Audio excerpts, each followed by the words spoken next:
స్పష్టంగా ప్రజల్లో క్రోడీకరించబడింది. రైట్. మాజీ జడ్జి రామకృష్ణ గారు ఉన్నారు. రామకృష్ణ గారు నమస్కారం. రామకృష్ణ గారు రేపటి నుంచి నమస్కారం సార్. నమస్కారం. నమస్కారం. రేపటి నుంచి జగన్ కేసులకు సంబంధించిన విచారణ మొదలు కాబోతోంది. సో ఇకనైనా జగన్మోహన్ రెడ్డి హాజరవుతారని అనుకుంటున్నారా? ఇన్నాళ్ళు ఆయన ఏదైతే కారణాలు చెప్పి సీఎంగా ఉన్నానని పలు కారణాలు చెప్పి కోర్టుకి హాజరు కాలేదు. సో ఈ కేసుల్లో అసలు కేసుల విచారణ ఎప్పుడు మొదలయ్యే అవకాశం కనిపిస్తోంది? అసలు ఈ కేసు డిశ్చార్జ్ పిటిషన్లు అలాగే క్వాష్ పిటిషన్లకు సంబంధించి ఇప్పుడు తేలే అవకాశం ఉందంటారు? సార్ ఇక్కడ ముఖ్యంగా ఒకటి ప్రజలకు అర్థమైపోయిందండి. ఏంటంటే చట్టం ముందర న్యాయం ముందర అందరూ సమానమే అని మనం ఇన్ని రోజులు చెప్పుకుంటూ వస్తున్నటువంటి ఏదైతే నానుడు ఉందో అది కొంతవరకు రిలాక్సేషన్ ఉందేమో అనిపించే విధంగా ఈ రోజు ప్రజలు భావిస్తున్నారు. ఎందుకు ఈ మాట అంటున్నానంటే ఒక సామాన్యుడి పైన ఏదైనా ఒక నేరం మోపినప్పుడు ఆ వ్యక్తి కోర్టు చుట్టూరా తిరుగుతూనే ఉంటాడు. కోర్టు తీర్పు వచ్చే వరకు కోర్టుకు హాజరవుతూనే ఉంటాడు. కానీ ఇక్కడ జగన్మోహన్ రెడ్డి గారు సుమారుగా 10 సంవత్సరాల పాటు కోర్టుకు హాజరు కాకుండా కోర్టును ఏమార్చి ఆయన ఫ్రీగా ముఖ్యమంత్రి హోదాలో ఎంజాయ్ చేశాడు. కొన్నాళ్ళు హాజరయ్యారు. ఆయన సీఎం అయ్యాకే కదా కోర్టుకు హాజరు కాలేదు రామకృష్ణ గారు. అంతకుముందు రెగ్యులర్ గా 10 సంవత్సరాల పాటు అని ఎందుకు ఇక్కడ నేను చెప్పవలసి వచ్చిందంటే ఇక్కడ ఆయన సీఎం కాక ముందు కూడా కోర్టుకు సహకరించలేదు కదా. అవును.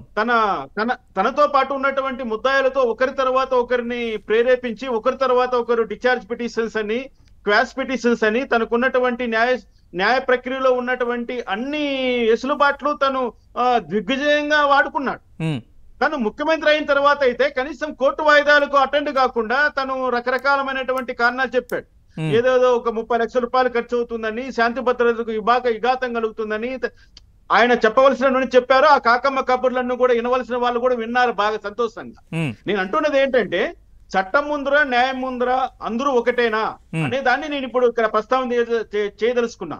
రేపటి నుంచి జగన్మోహన్ రెడ్డి పైన ఏ విధమైనటువంటి వ్యవహారం నడుస్తుంది, రేపటి నుంచి జగన్మోహన్ రెడ్డికి సిబిఐ ఈక్వల్ బిఫోర్ లా అంటారు కదా జడ్జి గారు. నేను అదే అడుగుతున్నా ఎక్కడ ఉందండి, ఎక్కడ ఉంది ఈ సిద్ధాంతం, ఈ నానుడి ఈ జగన్మోహన్ రెడ్డి విషయంలో ఎందుకు వర్తించలేదని నేను ప్రశ్నిస్తున్నా. ఇప్పుడు ఇక్కడ కారణం ఏంటంటే జగన్మోహన్ రెడ్డి సీఎం కావచ్చు, పిఎం కావచ్చు, ఎవరైనా కావచ్చు. ఇక్కడ ఒకప్పుడు ప్రధానమంత్రిగా ఉన్నటువంటి స్వర్గీయ పివి నరసింహారావు గారు కూడా కోర్టు ముందర ఒక రోజు హాజరై ఆయన కోర్టు బోన్లో నిలబడ్డాడు యాజ్ ఎ ప్రైమ్ మినిస్టర్ గా.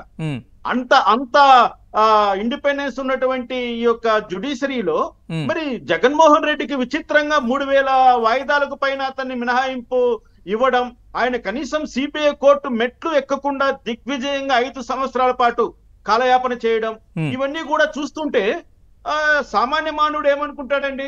ముఖ్యమంత్రి అయితే ఏ నేరం చేసినా కూడా మనకు ఏమీ కాదన్న ఒక ఆలోచనలకు వచ్చేస్తారు. ఇంకా మంత్రులకు, ముఖ్యమంత్రులకు, పై అధికారులకు, డబ్బున్న వాళ్లకు ఈ విధమైనటువంటి వెసులుబాటు కల్పిస్తూ వాళ్ళను ప్రత్యేకంగా ట్రీట్ చేస్తూ సమాజంలో వాళ్ళ గురించి గొప్పగా చెప్పుకుంటూ ఈ విధమైనటువంటి డిబేట్లు పెట్టుకుంటూ డిస్కషన్ చేసుకుంటూ ఉంటే సామాన్య ప్రజలకు ఏమర్థం అవుతుందని నేను అడుగుతున్నా.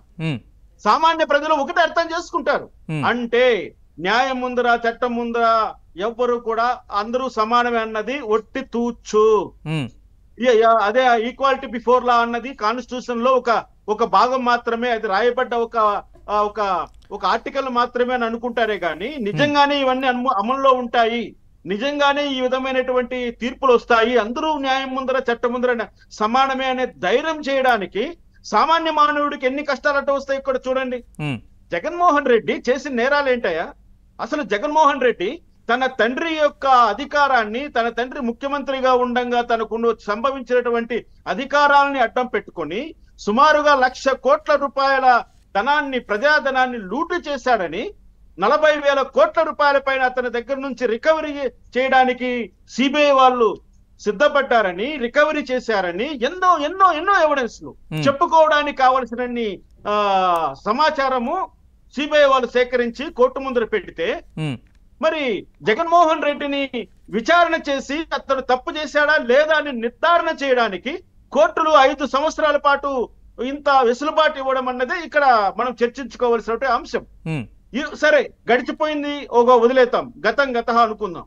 మరి ఇప్పుడు ప్రతి శుక్రవారము జగన్మోహన్ రెడ్డి గారు సిబిఐ కోర్టు ముందర హైదరాబాద్ లో హాజరు కావాల్సి ఉంది. ఉమ్, ఇప్పుడు ఇంకా రాబోయే శుక్రవారం రోజు అంటే ఇంకా డే ఆఫ్టర్ టుమారో ఉమ్, జగన్మోహన్ రెడ్డి గారు ఏమైనా కోర్టుకు హాజరవుతాడా, లేకపోతే హాజరు కాకుండా తప్పించుకునే మార్గాలు ఏమైనా అన్వేషిస్తాడనేది మనం ఇక్కడ చూడాలి. ఉమ్, అతను ఒకవేళ ఇంకా కోర్టుకు ఏదో హాజరు కాకుండా ఏదో రూపంలో తప్పించుకుంటున్నాడు అన్నటువంటి సంకేతాలు వచ్చినంటే అతనికి ఇచ్చినటువంటి బెయిల్ క్యాన్సిల్ చేసి ఉమ్, అతన్ని లోపల పడేయాలండి. ఉమ్.